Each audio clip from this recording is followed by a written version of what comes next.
Welcome to the Deep Dive. Today we're embarking on an extraordinary journey, really into the mind of one of history's most brilliant scientists, Stephen Hawking. Absolutely. He was a figure who not only reshaped our understanding of the universe, but incredibly did so while navigating immense personal challenges. So get ready for insights into his profound scientific theories, his philosophical reflections on life and existence, and the remarkable journey that shaped his unique perspective. Absolutely. And you'll find that Stephen Hawking's personal story is, well, every bit as compelling as his groundbreaking work. It offers powerful lessons in resilience, curiosity, and that relentless pursuit of knowledge. Yeah. We're truly going to unpack how his personal experiences became, inextricably intertwined with his cosmic explorations. So let's start right at the beginning then. From a young age, Stephen Hawking was driven by this, almost insatiable urge to understand how things worked, and crucially, to control them. This drive, which would later lead him into the vastness of cosmology, was evident even in his childhood fascinations. He was obsessed with model trains, intricate games. Oh yeah, those games sound intense. He even invented complicated ones. Think a manufacturing game with factories, a stock market, or this really elaborate world game played on a 4,000 square board. Wow. What's truly striking here is how that innate curiosity, that almost primal desire for control and deep understanding really set the stage for his later scientific pursuits. He famously stated that if you understand how the universe operates, you control it in a way.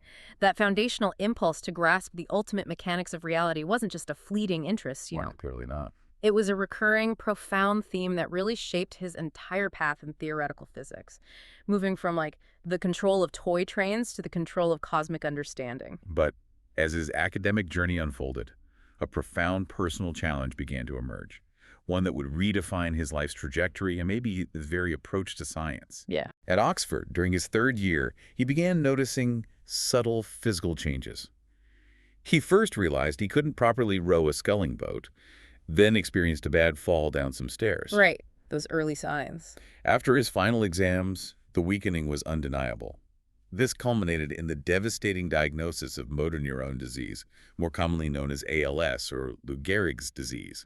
A neurological condition that progressively weakens muscles, impairs physical function.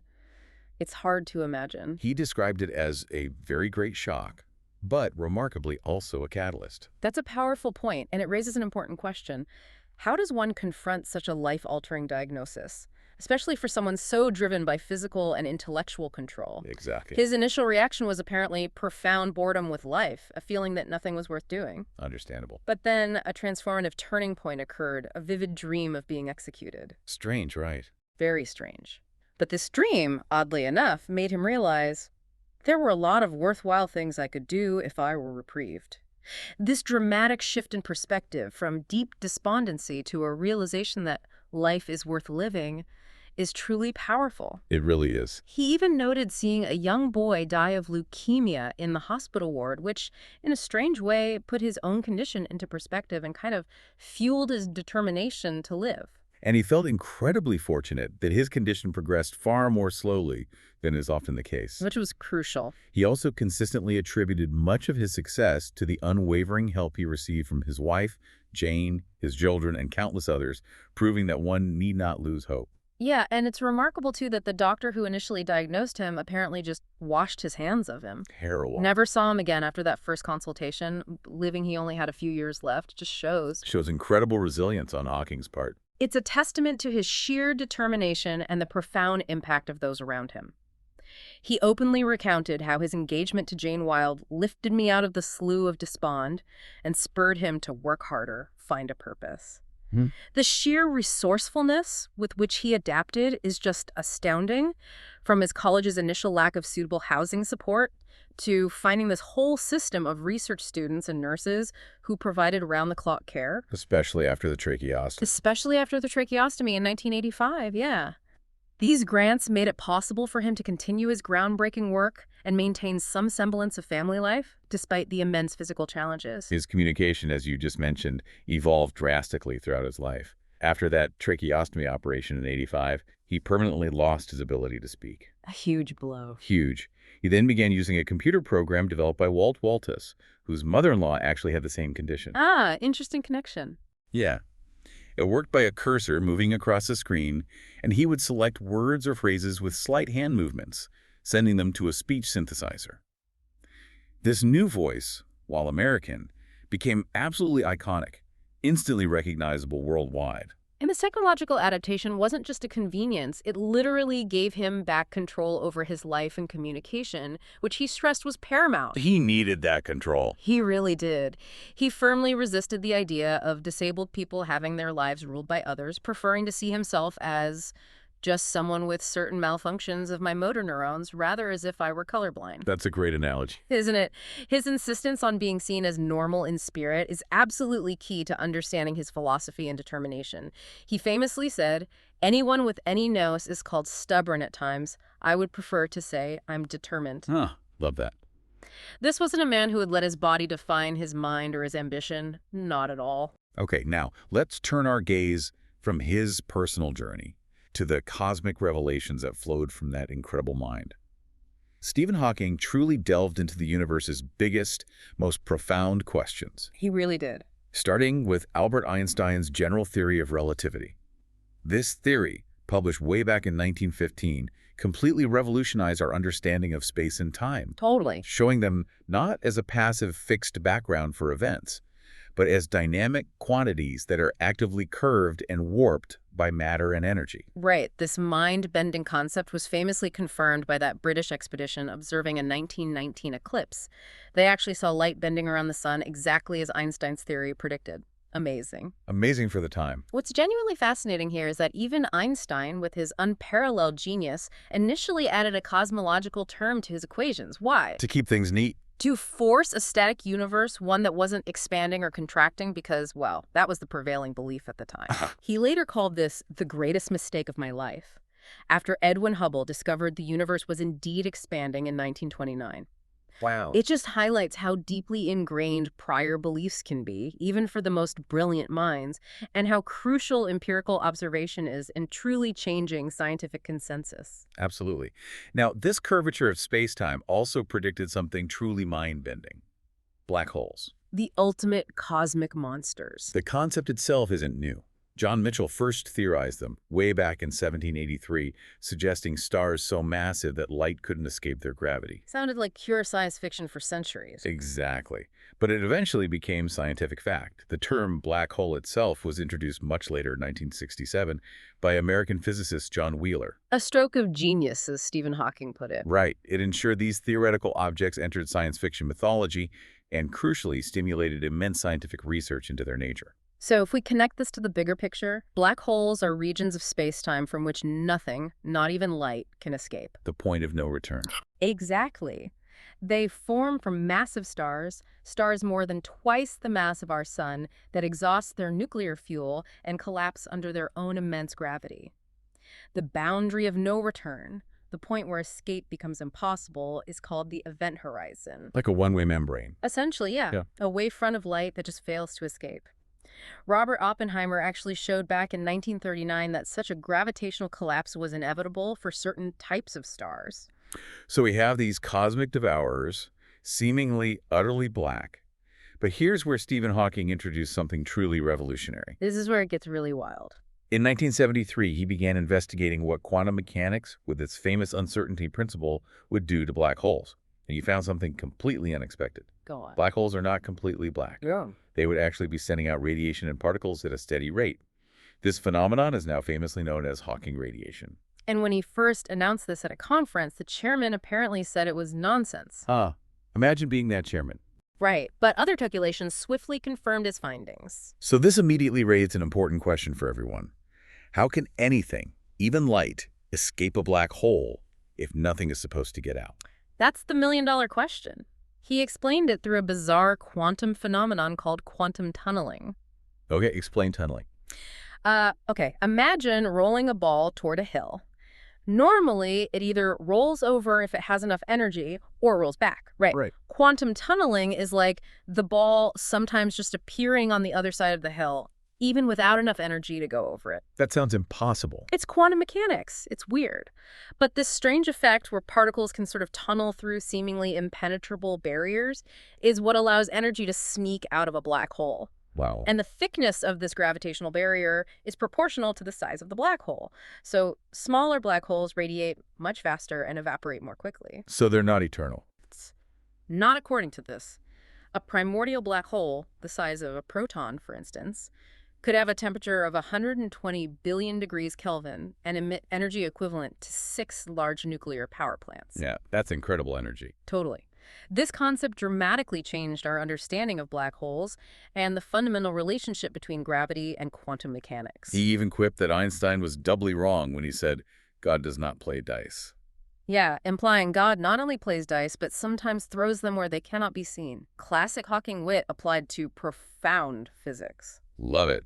These groundbreaking insights into black holes naturally led to further questions about the universe's ultimate origin. The biggest question of all. For centuries, the debate raged. Was the universe created, or had it always existed, eternal and unchanging? Newtonian gravity, the prevailing theory before Einstein, suggested an infinite collection of stars would simply collapse. Right, because there'd be no central point for them to fall towards. Even Newton himself was keenly aware of this fundamental problem. This problem remained a stubborn enigma until Stephen Hawking, working with Roger Penrose, proved a remarkable theorem. The singularity theorems. They show that if general relativity is correct, any reasonable model of the universe must have started with a singularity, a point of infinite density and curvature, basically the Big Bang. Which implies a point where the known laws of physics just break down. Exactly. However, Stephen Hawking later evolved his thinking on this. He came to believe that while there is a singularity in real time, the laws of physics can still determine how the universe began. How? Thanks to a concept he developed with James Hartle, the no-boundary proposal. Ah, the no-boundary proposal. What does this truly mean for us? Well, it suggests that the universe is finite but without boundaries, kind of like the surface of the Earth. Okay. If you walk on Earth, you never fall off an edge, Right. even though it's finite. Right, you just keep going. It implies that the laws of science alone determine the universe's behavior, even at its very beginning, in what's called imaginary time. Imaginary time. Okay, that's a bit abstract. It is. But in this imaginary time framework, there is no singularity, no sharp, unpredictable point where physics simply stops applying. It's a universe that, in a sense, creates itself according to its own consistent laws. And crucially, this is a scientific theory. It can be tested, maybe disproved by observation. It meets Karl Popper's definition of a good scientific theory. Exactly. This raises a fascinating and critical question, though.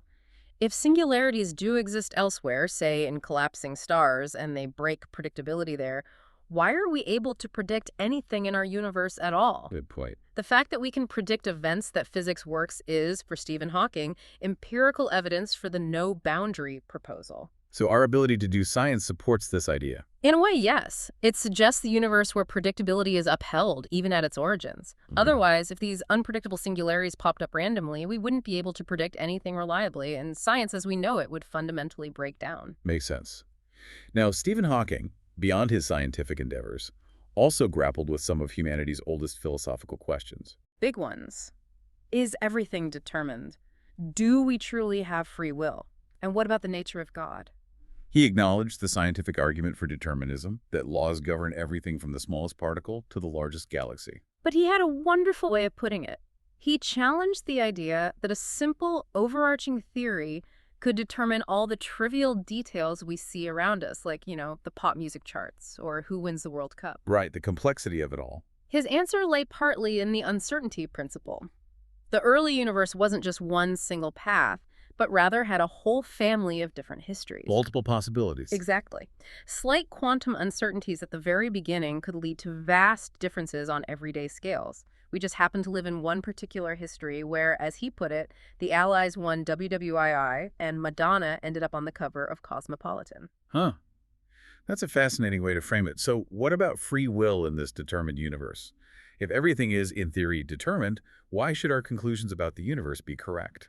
Yeah, he poses this as a significant challenge, especially when considering that his own thoughts and scientific breakthroughs would also, by this logic, be determined by the same underlying theory. So how did he resolve that? He appealed to Darwinian natural selection here, arguing that evolution would favor brains capable of drawing appropriate conclusions about the world in order to survive and propagate. Ah, an evolutionary argument for reliable thought. Kind of.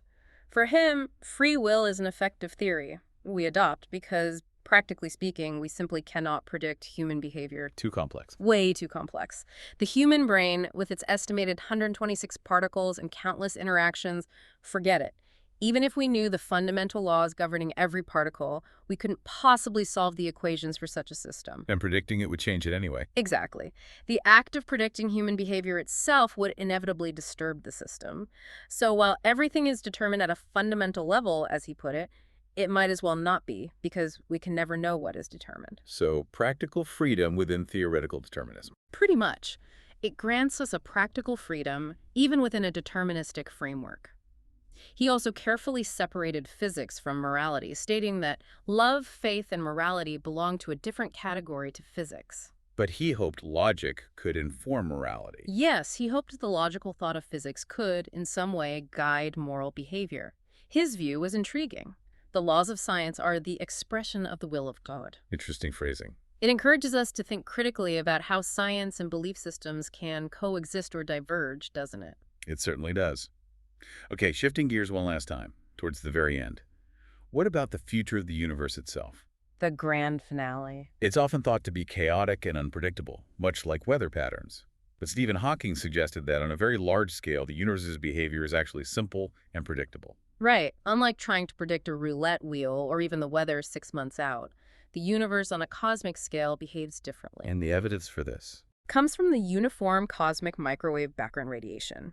This faint, all-pervasive glow is the oldest light in the universe, the afterglow of the Big Bang itself. The universe's baby picture. Exactly. Its near-perfect smoothness, only 1 part in 100,000 variation, shows us the early cosmos was remarkably uniform. And that uniformity allows predictions. Yes, this uniformity implies that the universe's average density and expansion rate are the same everywhere, allowing for those long-term predictions. You can even observe this faint radiation yourself. Oh. By tuning an old television to an empty channel, a small percentage of the static, the snow you see, is this ancient light hitting the antenna. No way. That's amazing. So the ultimate fate of the universe, whether it will expand indefinitely into cold, dark nothingness, or eventually recollapse in a big crunch, hinges critically on its present density. Correct. And current observations suggest it's very, very close to what scientists call the critical density. So which way did Hawking lean? He jokingly admitted that he was in the tradition of ancient oracles, hedging his bets by predicting both ways, depending on how you looked at his initial findings. Ah, smart man. And he did point out that the existence of dark matter, this unseen stuff that has gravity but doesn't interact with light, will be absolutely crucial in determining this fate. We know it's there, right? Oh yeah, we know it's there from compelling evidence. Like the way spiral galaxies rotate faster than they should if they only contain the visible matter we see. They'd fly apart otherwise. Their outer regions would fly apart without this extra unseen mass holding them together. Similarly, galaxy clusters wouldn't hold together unless there was far more mass than we can currently detect. So this invisible component of our universe holds the key to its ultimate destiny. Fascinating. Okay, one last fun one. What about time travel? That staple of science fiction. Is it possible to go back and, say, kill your own mother, as the source Riley suggests, thus preventing your own birth?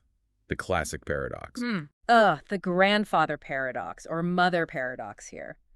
Well, fortunately for our mothers, Stephen Hawking believed in what he humorously called the Chronology Protection Agency. I like the sound of that. An imaginary entity, of course, that makes the world safe for historians. His reasoning was rooted, again, in the uncertainty principle. Quantum mechanics to the rescue. Seems so. He argued that if one tried to travel into the past, the quantum effects of the uncertainty principle would cause so much radiation and energy that it would either warp space-time so much you couldn't go back, or maybe cause space-time itself to end in a singularity. Basically, physics itself prevents the paradox. So no paradoxes allowed. That was his thinking, and his best, most humorous empirical evidence that time travel to the past isn't possible. What's that? We have not been invaded by hordes of tourists from the future. Huh. Can't argue with that logic. Eh. This deep dive into Stephen Hawking's life and work has been incredible. It's shown us not just the universe's vastness, but the incredible depth of human curiosity and resilience. His journey, his insights into black holes, the universe's origin, even the nature of free will. It just leaves you with a profound sense of wonder about both the cosmos and the human spirit. Indeed. You've heard how a singular mind, facing profound physical challenges, could nonetheless unlock secrets of the cosmos and reflect so deeply on what it means to be human within that grand scheme. It leaves us with a truly provocative thought, doesn't it? What's that? If everything is determined, fundamentally, yet we can never truly know what is determined. What does that mean for how we live our lives and the choices we make every single day? Is our freedom in the universe simply the beautiful, unpredictable dance of complexity itself?